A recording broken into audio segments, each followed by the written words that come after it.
Atong sutahon karon magaposo alang sa dunay gimmick karong weekend atong sayra ng dagan sa panahon ug makon mo init baka o mo uwan long weekend ron ha.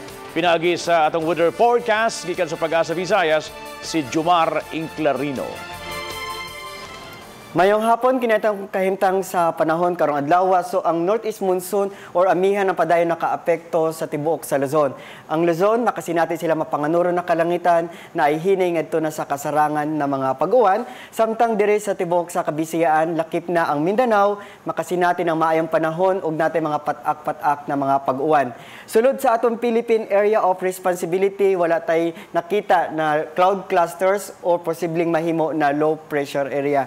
Hinoon mga kapuso, ang tibuok sa Visayas makasinati ng medyo init na panahon. Ang range of temperature sa Cebu moabot sa 25 to 31 degrees Celsius ug natay expected heat index na moabot sa 37 degrees Celsius. Sa Negros 25 to 31 degrees Celsius, sa Bohol is 25 to 32 degrees Celsius, sa Iloilo is 24 to 31 degrees Celsius ug sa Tacloban is 23 to 30 degrees Celsius. Para sa atong extended weather outlook para ugma Sabado, that is December 1, ug sa Sunday, sa Monday, in general, fair weather atong masinati, mayong panahon ug natay mga isolated rain showers o kaning mga pagpanugdog og kilat. Ang range of temperature ugma 25 to 31 degrees Celsius, sa Sunday is 25 to 31 degrees Celsius ug sa Monday is 25 to 32 degrees Celsius.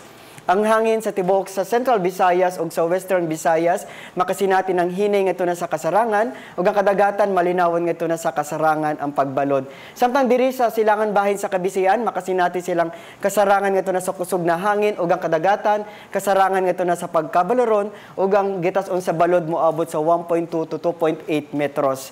Ang dagat motaob alas 8:53 sa gabii ug muhunas alas 4:02 sa kadlawon.